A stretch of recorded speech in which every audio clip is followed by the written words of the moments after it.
And welcome to another edition of BCSN Sports Flash. Greg Franke with a couple of longtime teammates from the Whiteford Bobcat volleyball program, Janie Bunge and Bubacz. And they were so successful during their careers, as a matter of fact, that they never dropped one single conference match in 3 years together. It was really quite a run for them, and we're going to talk a little bit about their career and some of their future plans. And thanks for being with us.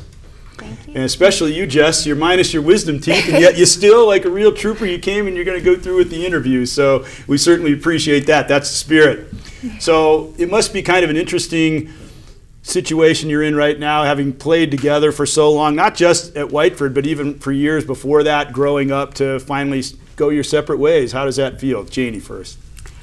It's sad. It's bittersweet knowing that I won't have Jess as my setter anymore, but it's exciting though too to know that we're both heading in a good direction and hopefully both will be successful.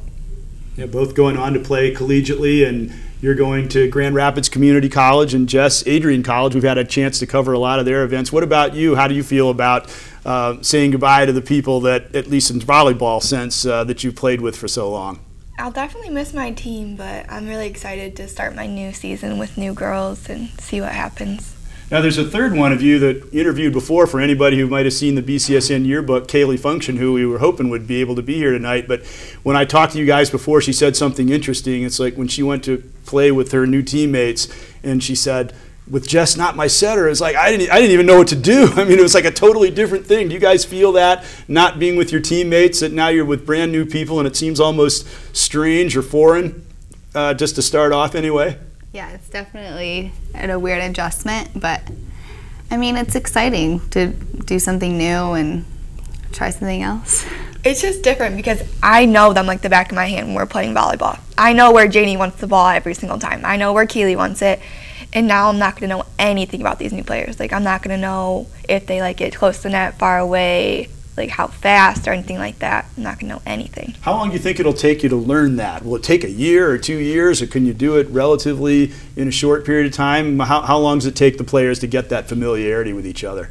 I think that it could take a while, but it'd be faster if like the hitters actually like communicated. Like Janie and Keely always told me, just do this, and it didn't bother me because I knew they were just trying to help me out and like wanted it this way so it would be more successful.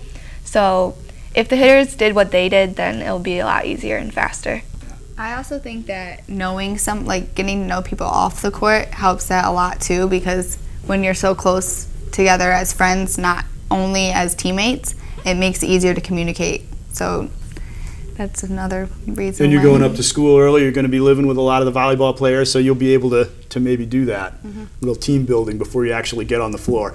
Let's talk a little bit about your careers at Whiteford. Anybody who saw the article in the yearbook, I hate to kind of bring this up, but your junior year you had an outstanding run through the state tournament. You got to the state quarterfinals, and you won the first 2 sets in dominant fashion over a team that it really looked like you'd handled before, and it looked like you were on your way to the state semis, the big stage in Battle Creek, and then somehow they turned the whole game around and beat you. And I think that the upshot of when we talked about it before is, yeah, it was really terribly disappointing at the time, but you learned some really important lessons that are going to help you going forward, right? Definitely. It was probably one of the worst loss that's going to stick out to me for the rest of my life, but when you lose something like that, it helps you for years to come, especially in college and everything. When you learn to lose, it's easier and to lose once you get older, and it makes winning that much better. I think you said something to the effect of, you can do 2 things. You can either just get upset and frustrated, or you can figure out a way to help your team get better. And when you go through the experience like that, you learn how you can do it in the more positive reaction rather than a negative one. Yeah. What about you? What did you remember from that experience, and maybe what have you learned from it that has helped you? I mean, it was tragic. It literally cut us deep. It pretty much summarizes it.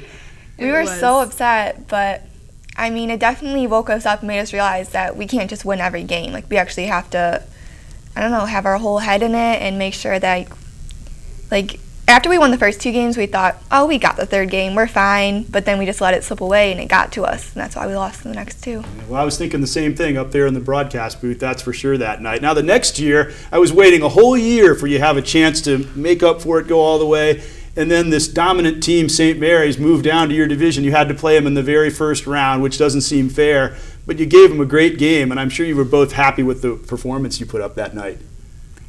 Yeah, I mean, I'll look back at that night and know that we did everything we could, and that's all that really matters. It just isn't. It's unfortunate that we have such bad luck, but.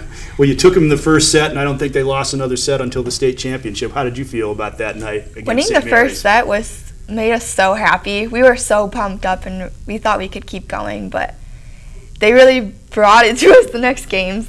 They weren't playing around anymore. I think they didn't really take us seriously until Yeah. we beat them, and then they're like, wow, I actually have to play our game. Yeah, they say Right. don't kick the proverbial sleeping bear. I think you did that in the first set. Nonetheless, nobody else gave them as tough a time as you did in that first round, and even though you had a couple of setbacks in the postseason, you had great careers, and those lessons are really going to help you to be very successful going forward. Thanks to both of you for being part of our interview tonight.